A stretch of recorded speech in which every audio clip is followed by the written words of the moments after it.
last week we had a big ice storm where the freezing rain got on all the trees and houses, and then it made heavy ice on all of our trees. And this is just a little symbol of what it did.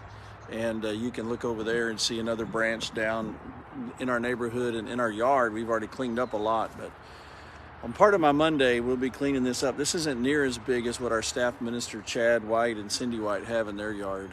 Some of our members lost whole trees one couple said, we built our whole house around this tree in our front yard 20 years ago, and now it's gone. The tree just split in two.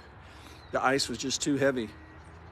But it wasn't just a thing that happened on earth, because nothing just happens. This is what today's devotion's about. God sees everything, and he doesn't tell us all of the purposes he has when he interferes with our life and changes our property or our direction or our trajectory. He just tells us, I'm here with you and I love you and I'll take care of you. And he doesn't want us to figure it all out. He wants us to live through it with faith.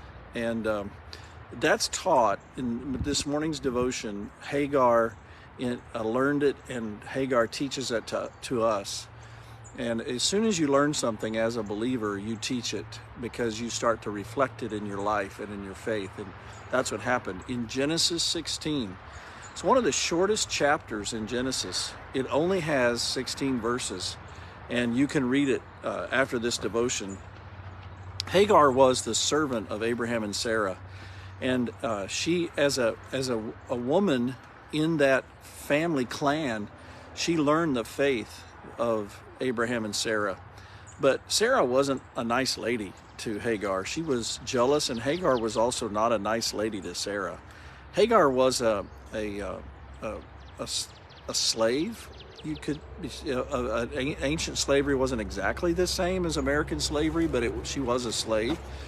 She was a maidservant for Sarah, and Sarah was barren and past the childbearing years, and so she thought she would take matters into her own hands. And she said to Abraham, since legally in our culture, slaves' children belong to the mistress, if they are the mistress's slave, take Hagar, my slave girl, and have sex with her, make her your wife, and we'll have a child by her, and that will be our heir. Of course, it was way off. God was going to make Sarah pregnant miraculously, but Sarah wasn't living out in faith.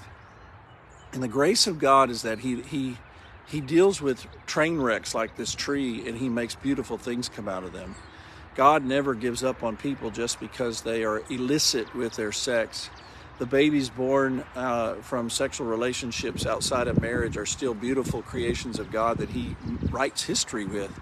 And he never wants us to think that the children themselves are a problem or they're outside of God's purview. And Hagar learned that. So what happens is she gets pregnant. She starts despising openly Sarah, and then openly despising Sarah. And then Sarah says to Abraham, get rid of her. And So Abraham is ready to send her away, and so he does so, and she is upset, and she's sitting under a little tree, and she's crying, and she's feeling lost and confused and alone. And it's one thing to suffer; it's doubly bad to suffer alone. And she feels like, since her only family, her family is gone, she's been made a slave. Now the family clan she's been a part of is rejecting her, and she feels vulnerable and that her life is really over. We all hit moments like that, even the real moment when it is over and we're going to heaven. God comes to her, the angel of the Lord, which is usually an Old Testament appearance of the Christ, and he says, I am the baby inside of you is a boy. You're going to name him Ishmael. I'm going to take care of you, and he's going to be a great nation, and you've still got a life ahead of you. This isn't the end of the road, lady. I am your God. She named that place, the Lord sees me. And she named the Lord sees me. And that's the beautiful testimony. Once she believed the promise of God that she got in her travail, she started witnessing and sharing it for the rest of us. And Moses writes it all down so that we'll have it, because he wants us to have the promises of God that happened in Hagar's life. He wants us to have it for our lives. And he wants us to know that one of the names for God is, you are the God who sees. And Hagar says, you are the God who sees me. You're the God who sees. Could you adopt that today for your own comfort and your own wisdom and peace, that God sees you? Sometimes we are functional atheists, believing we're alone in the world, and we're not. He sees everything. He sees this mess I got to try to clean up today. He sees the mess my neighbors are cleaning up. He sees all of our problems. He sees the heart of the man who just called me, that's looking for wisdom and comfort to deal with an issue happening in his family.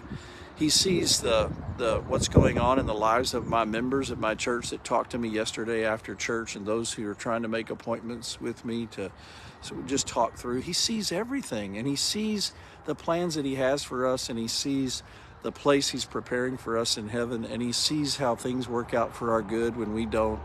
And he sees how he's changing us inside by the struggles that he puts us through. He sees how the angels are going to protect me from that chainsaw while I cut up the wood. He sees everything.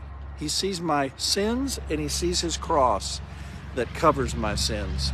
So God sees everything. Let him be your comfort and your wisdom while you go through things. Some people, like Sarah, will mistreat you, but they aren't the biggest person in the room.